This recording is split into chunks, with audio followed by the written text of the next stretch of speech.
तो hello juniors, welcome again to my channel. तो fifth sem में अभी तक हमने बॉटनी के आपके पेपर फर्स्ट और सेकंड के बारे में बात कर दी है। Now is the time for the zoology के पेपर के लिए। और जूलॉजी के पेपर आपके काफ़ी अच्छे वाले हैं। Animal I think microbiology, toxicology पहले पेपर में ऐसे कुछ पेपर हैं और सेकंड में शायद इकोलॉजी कुछ पेपर है। तो पेपर तो अच्छे हैं आपके।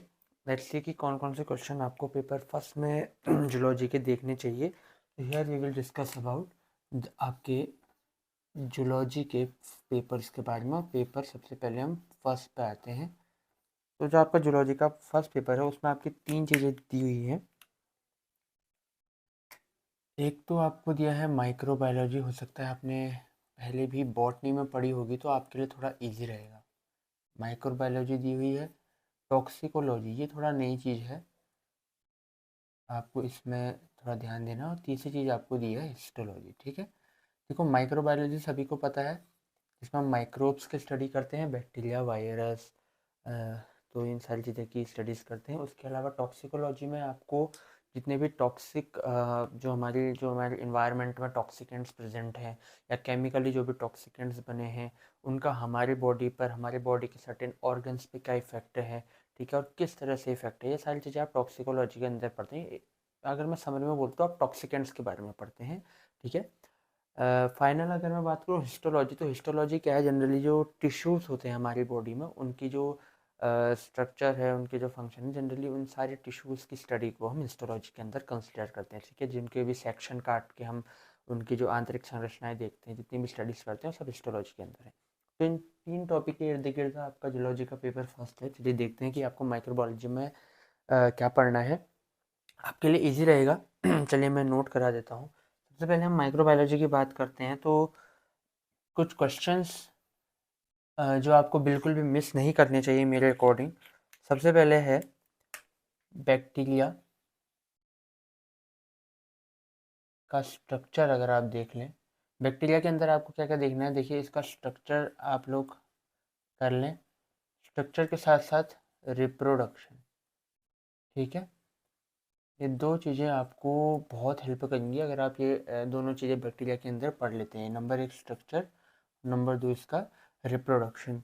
ठीक है, एक शॉर्ट नोट जो आता है शॉर्ट नोट आता है ग्राम स्टेनिंग के ऊपर। ठीक है, क्रिश्चियन ग्राम नाम के एक साइंटिस्ट थे, उन्होंने इस टेक्निक को खोजा था बैक्टीरियाज को डिफ्रेंशिएट या क्लासीफाई करने के लिए, ग्राम स्टेनिंग। तो अगर आप ग्राम स्टेनिंग पढ़ेंगे तो इसके अंदर आपको दो टॉपिक छोटे छोटे और मिल जाएंगे, ग्राम पॉजिटिव बैक्टीरिया और ग्राम नेगेटिव बैक्टीरिया। ठीक है, छोटे छोटे टॉपिक हैं इसलिए बता दे रहा हूँ, इनको आप बिल्कुल भी मिस मत कीजिएगा। ठीक है, इसके अंदर आपको कुछ जेनरा भी दिए गए हैं। जेनरा तो क्या कहूँ, कुछ टाइप दिए गए हैं, जैसे माइकोबैक्टीरियम दिया गया है, आपको माइकोप्लाज्मा दिया गया है, रिक्टेशिया दिया गया है।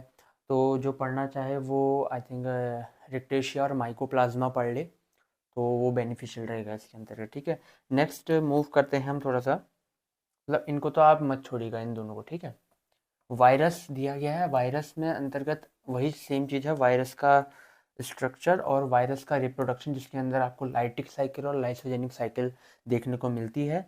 उसके अलावा जो दिया गया है आपका, वो दिया गया है HIV। इसमें HIV से रिलेटेड जितनी भी चीज़ें हैं, स्ट्रक्चर, ट्रांसमिशन कैसे होता है, क्योर कैसे करते हैं, ये सारी चीज़ें HIV से रिलेटेड। ठीक है, HIV वायरस का स्ट्रक्चर भी भूल देता है। और जो बेसिकली मैंने बोला कि सेम बैक्टीरिया की तरह वायरस का भी आप स्ट्रक्चर देख लेंगे और सिमिलरली आप वायरस का रिप्रोडक्शन देख लेंगे। ठीक है, इनके आने के चांसेस हैं।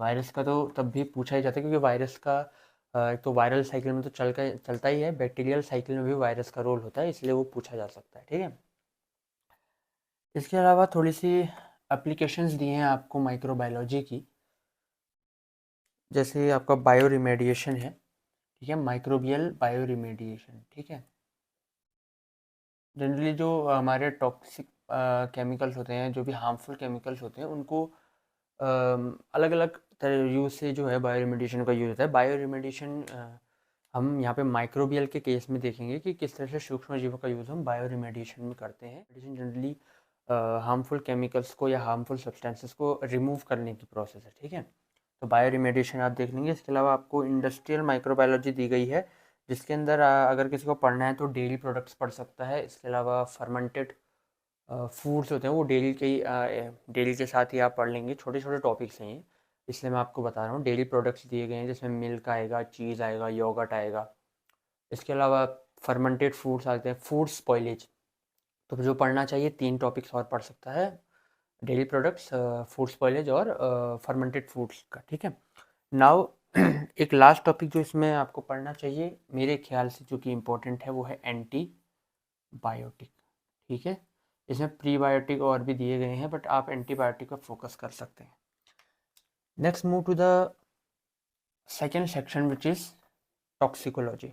टॉक्सिकोलॉजी में जो क्वेश्चंस आपको पढ़ने चाहिए वो है एनिमल एंड प्लांट टॉक्सिन, ठीक है। कौन कौन से सोर्स जिनका एनिमल होगा और सोर्स जिनका प्लांट होगा, इसी के बेस पे एनिमल एंड प्लांट टॉक्सिकेंट्स, ठीक है।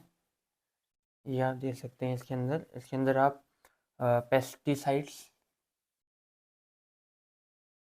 और फूड एडिटिव्स। आपका थोड़ा सा लंबा पेपर है ये, बट मैं सिंपली क्लैरिफाई करने की कोशिश कर रहा हूँ। डोज रिस्पॉन्स रिलेशनशिप, ठीक है। और फाइनल अगर आप इसमें पढ़ना चाहें तो TLM वैल्यू, LC50, LD50, ये सारी चीज़ें आप पढ़ सकते हैं, ठीक है। अगर किसी को ना मिले तो वो कांटेक्ट कर सकता है, हम कोशिश करेंगे कि इनके जो नोट्स हैं वो भी प्रोवाइड कर दें, ठीक है। बट बहरहाल ये 4 टॉपिक्स आपको पढ़ने हैं। इसमें भी अगर किसी को सिलेक्टिव पढ़ना है तो एनिमल एंड प्लांट टॉक्सिन्स को पढ़ सकता है, डोज रिस्पॉन्स रिलेशनशिप को पढ़ सकता है, ठीक है, और LC50, LD50 को पढ़ सकता है, इनफ है वो, ठीक है। फाइनल हिस्टोलॉजी, ठीक है। हिस्टोलॉजी एक ऐसा पेपर है ना, देखो इसमें सिलेक्टिव करना बहुत मुश्किल है क्योंकि किसी की भी स्लाइड्स आ सकते हैं। तो इसमें देखो 2 पार्ट है हिस्टोलॉजी में ना। एक आपका जो है चारों टिश्यू के बारे में है, जनरल जनरल, और कुछ स्लाइड्स दिए, जैसे TS ऑफ लीवर होगा, TS ऑफ लीवर नहीं होगा, हाँ TS आपके उसमें, हाँ TS ऑफ लीवर है, स्ट्रक्चर ऑफ लीवर होगा, लंग का दिया है, पेनक्रियास का दिया है, किडनी का दिया है, गोनाड्स ऑफ रैबिट का दिया है। अब यहाँ पर 2 चीज़ें ये है कि अगर जिसको ये स्लाइड्स याद करने में दिक्कत होती हैं तो वो ये 4 टिश्यू पढ़ ले, epithelial tissue, muscle tissue, connective tissue और नर्वस टिश्यू। ये 4 टिश्यू अगर आप पढ़ लेंगे तो वो भी इनफ है। अगर जिसको ये 4 टिश्यू नहीं पढ़ने हैं तो वो सेकंड पार्ट यानी कि सारे स्ट्रक्चर्स को पढ़ ले। अब स्ट्रक्चर में क्या करना पड़ेगा आपको, जो जैसे लीवर का अगर दिया है तो लीवर की जो TS काटते हैं जब हम उसको, तो वो कैसा दिखता है वो स्ट्रक्चर आपको याद होना चाहिए, और उसमें क्या क्या चीज़ें पाई जाती हैं, बहुत सारी चीज़ें आपको याद होनी चाहिए, कौन सी चीज़ कौन से हार्मोन को सीक्रेट करती है, ये TS के पार्ट है। तो 2 पार्ट हैं, या तो आप टिश्यू पढ़ लीजिए या तो आप स्लाइड पढ़ लीजिए, इससे आपका काम और इजी हो जाएगा, ठीक है। बाकी ये सारी चीज़ें हैं, अगर जिसको ज़्यादा ही पढ़ना है तो अभी तक जितने बताया वो सब पढ़ सकता है, ठीक है। तो ये रहे आपकी जूलॉजी के पेपर फर्स्ट के बारे में जूनियर्स। नेक्स्ट वीडियो में हम बात करेंगे आपके सेकेंड पेपर के बारे में। आई होप आपको सब कुछ समझ में आ रहा है। अगर किसी का कोई डाउट हो प्लीज़ पूछिए, क्योंकि जब तक आप नहीं पूछेंगे हम भी उसका कोई सॉल्यूशन नहीं निकाल पाएंगे। फिर आपको भी अगर समझ नहीं आएगा तो कहीं ना कहीं वीडियो का भी ड्रॉबैक हो जाता है। तो आप भी फीडबैक दीजिए कि किसको क्या समझ में आ रहा है और किसको क्या दिक्कत लग रही है, और क्या क्या हम और इसमें एनहांस कर सकते हैं, ठीक है। तो मिलते हैं आपसे नेक्स्ट वीडियो में। Thank you so much.